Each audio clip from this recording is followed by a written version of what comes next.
Laidos rėmėjas Volit.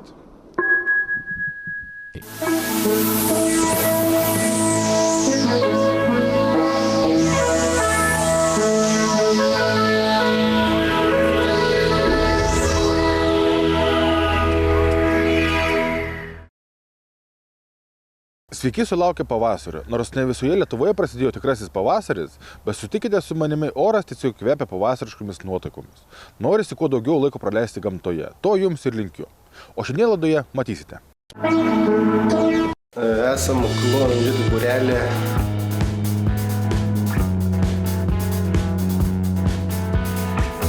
Pirmiausia, nepamirškim ir nepameskim proto.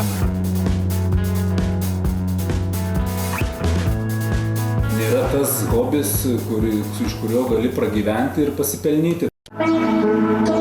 Jūsų dėmesį pokalbis su Seimo aplinkos apsaugos komiteto pirmininku Kęstučiu Mažeika apie siūlomus pakeitimus medžioklės įstatymuose. Kad pokalbis nepabostų, retkarčiais nuklysime į paskutinę šio sezono medžioklę su varovais, kuri vyko Klovainių medžiotojų klubo plotuose.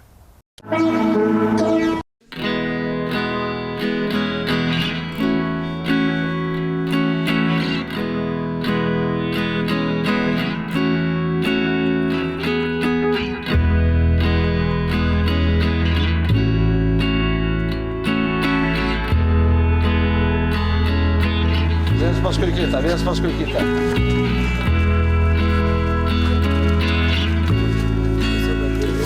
Sveikinu visus su medžioklė, kuri šiandien valyminė medžioklė mūsų paskutinė.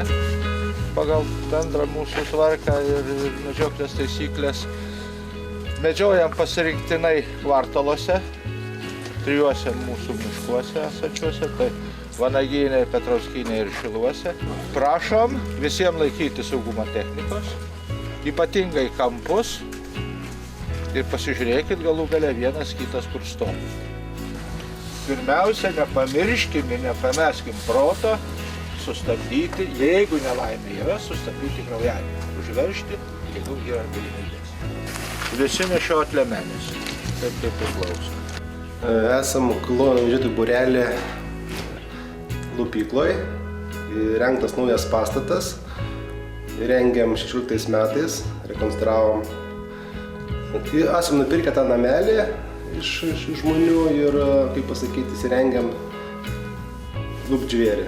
Rekonstravome per praeitais metais ir šiai dieną ką turim lupyklą, išaukštinam patalpą, galim pakabyti 2-3 žvėris, didesnį, mažesnį.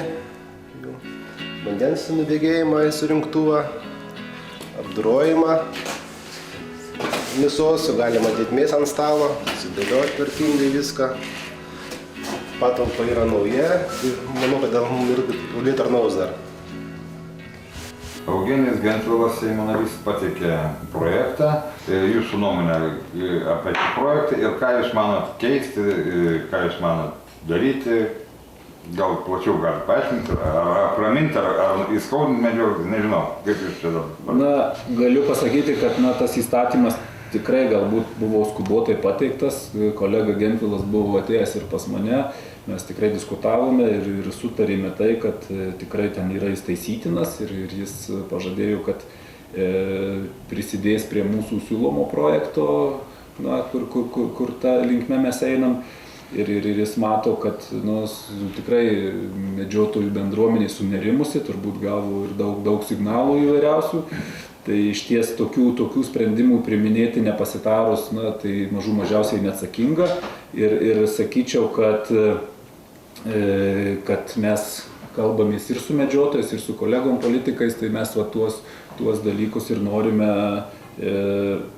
padaryti, kad būtų daugiau mažiau visoms pusėms bent kažkiek tai pamatuotai naudingas rezultatas. O jeigu kalbant tai, kas paskutiniu metu labiausiai, neramina medžiotojus, tai tos kalbos apie išteklių brangimą, tai galiu pasakyti, kad tikslas yra vienas, kad tuos surinktus didesnius pinigėlius bus skirta daugiau būtent tai pačiai aplinkos apsaugai. Taip pat turim minčių, kad atsiras šaudyklos, kuriuose medžiotojai saugumo visus egzaminus laikys, galės prisišaudyti ginklus, nes kaip žinot, šiandien dienai kažkur savo medžioklės plotuose šaudyti į taikinius, juo labiau lėkštutes yra draudžiama. Praktiškai medžiotojai neturi vietos, kur galėtų prisišaudyti ginklus, tiesiog tuos praktinius įgūdžius tobulinti. Aišku, yra Lietuvoje keletas tų privačių šaudyklų, bet žinant jų užimtumą ir apkrovą, tai išties yra problematiška, ypač regionuose, kuriuose nėra tų šaudyklų. Yra pagrindinis tikslas, kad atsirastų, būtent už tuos pinigus atsirastų kokybiškai infrastruktūra, tas pats medžioklės bilietas, ta pati duomenų bazė, kur mums būtų tikrai daug paprasčiau ir patogiau medžioti. Tiesiog, einam 21 amžiaus keliu.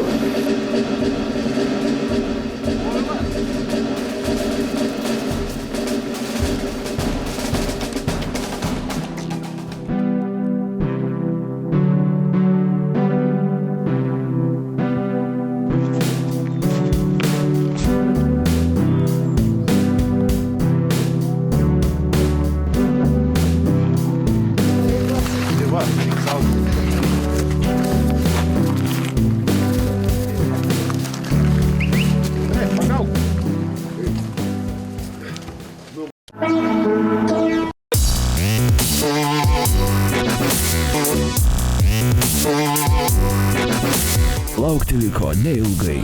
Aktyvaus laisvalaikio medžioklės, žūklės ir savigynos paroda Litexpo parodų centre. Kovo 17-19 dienomis. Daugiau informacijos.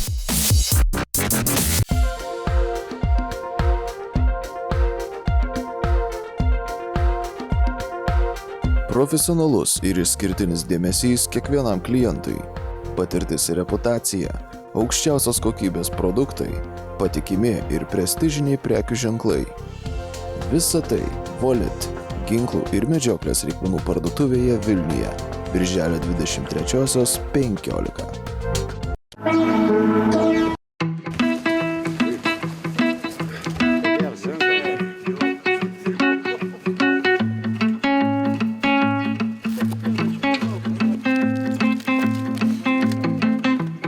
Čia yra šiupieninė. Rėdiena su slankiena.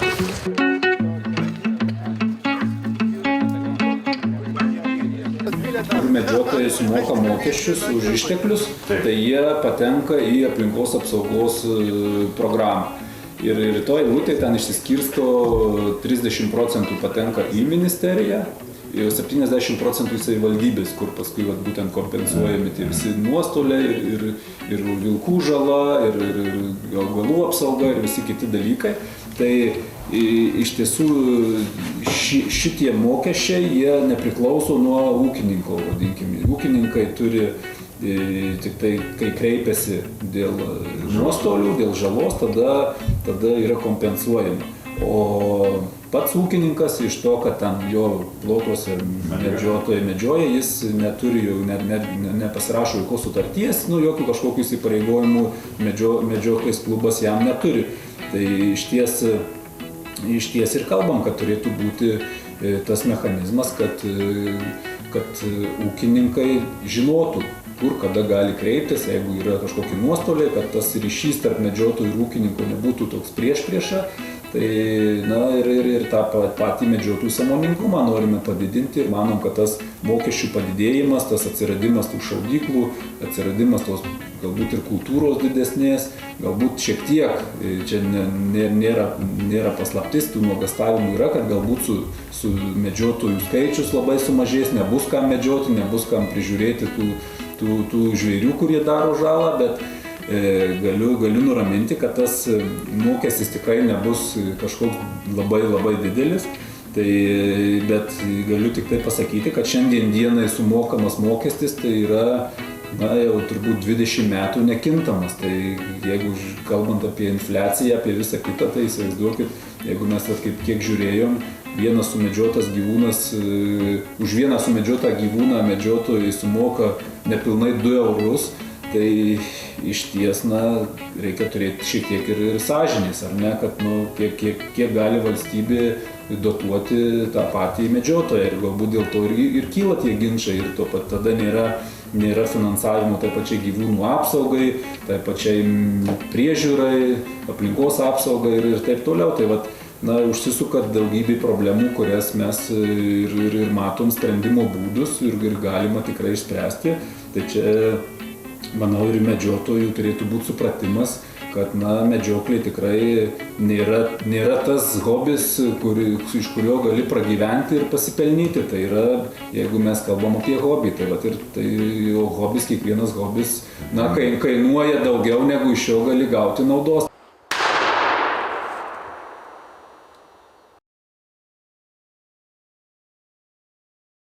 Šiandien, aišku, toks neįtikėtinas, sakykime, atvejs buvo per tiek metų eilę.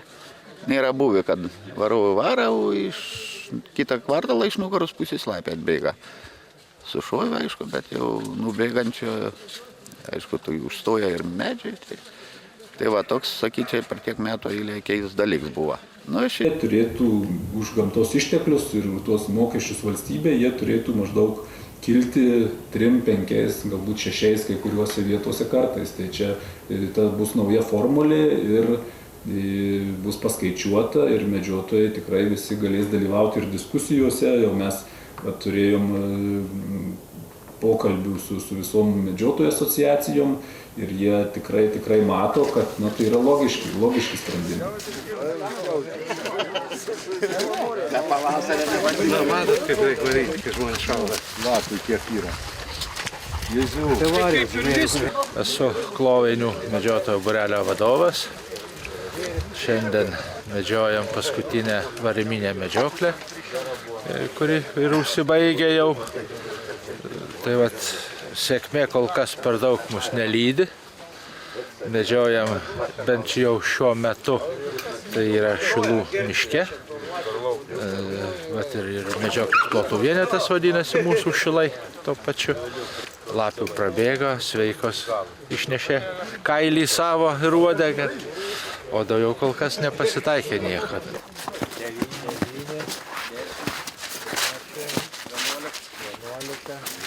11,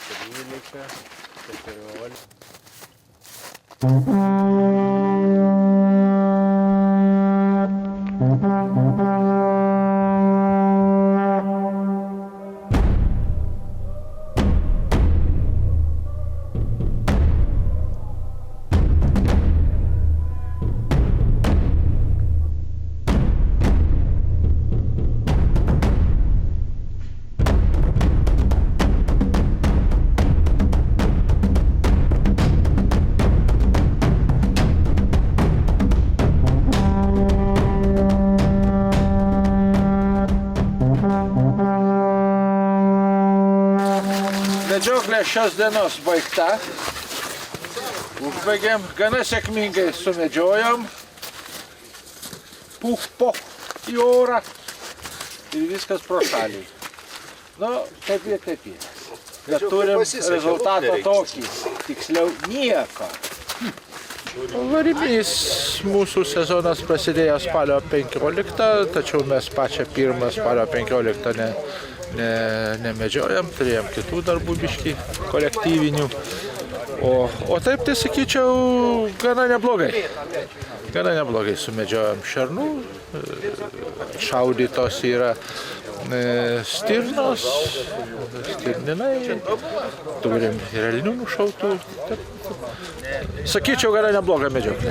O šiaip medžioklė, patys dalyvaut, matot, nieko nesumedžiojam, nepavyko. Buvo dar šūvė, aišku, irgi lapis. O daugiau kaip ir eilinį kartą. Taip, kad nieko daugiau nauja. Tai va. O dabar dėl naujų medžioklės vienetų susidarimo bus pakeitimų kokių ar nebus? Taip, tai medžioklės įstatymo 13 straipsnio 3 dalyje yra toksai akibrokštas, galiu pavadinti. Tai galbūt daugiau buvo saugiklis praeitos vyriausybės ir tie, kurie matė grėsmes. tačiau mes tų grėsmių nematome ir norim sugriauti tas sienas ir tarp ūkininkų ir medžiotojų ir naujų galbūt besiformuojančių plotų, juo labiau, kad plotai yra pakankamai dideli šiandieną, vidutiniškai apie 9000 hektarų, jeigu Lietuvoje, tai iš tikrųjų daug, o vidutiniškai medžioja nepilnai po 40 žmonių, tai turbūt suprantat, kad tiek žmonių tokiam plote suvaldyti, tarkim, gausią šernų populiaciją, tai yra pakankamai sudėtinga ir tada atsiranda tos problemos, kad ta žala tokia siekia tikrai didelės sumas.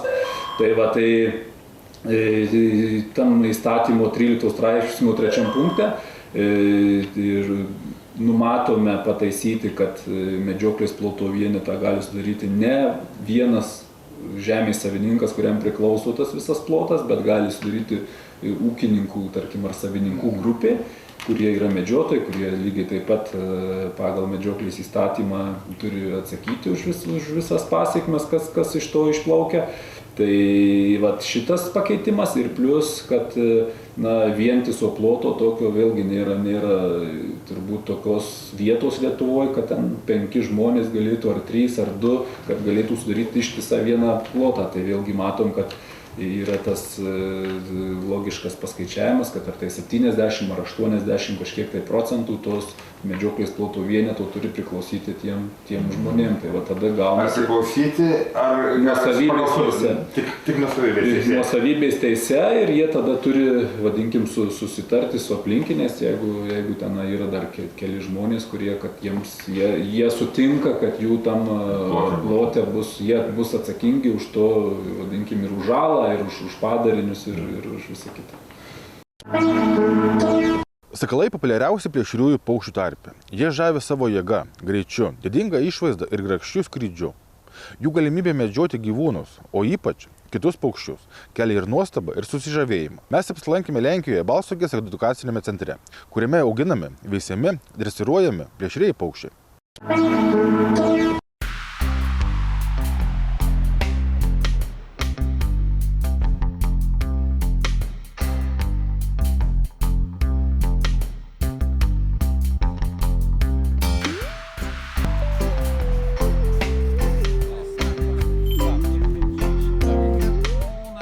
Z ubiegłego roku młody, bo mamy parę.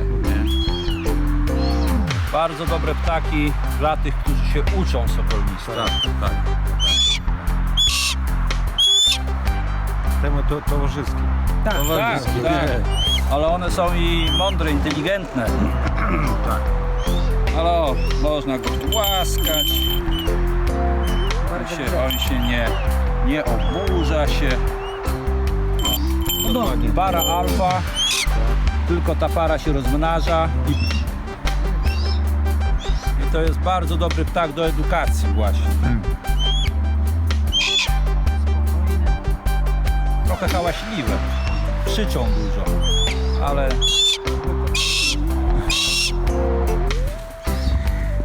ona waży teraz, trochę tłusta jest, ale z 6,5 kg.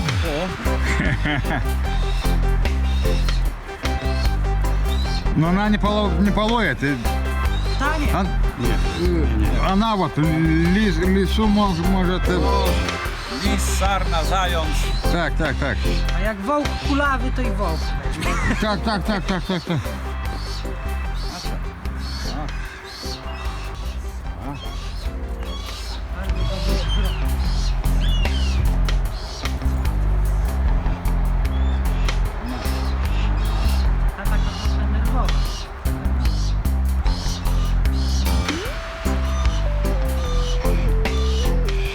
Может, она что видит нас, чужих? Tak, może być.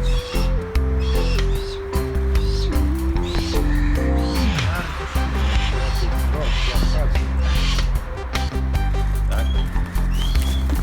Trzeba z nimi uważać, bo to niebezpieczne. A ten szczególnie. On troszeczkę jest zbyt agresywny. Do nas trafił na resocjalizacji, bo był tak agresywny, że właściciela atakował. Myśmy zmienili jemu miejsce, zmieniły się osoby I jest lepiej. Już nie taka agresywna i współpraca. On tak puszczamy go. Trening to wygląda w ten sposób, że linka taka tam ze 30 metrów, skóra lisa, za samochodem puszczamy i on goni. Ale jak złapie to skórę, to nie można podejść. Tak, o, już widać, że... Akurat tak.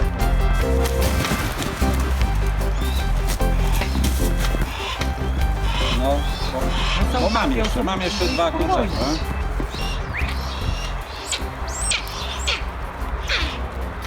Dopiero pierwsze ćwiczenie. Tak.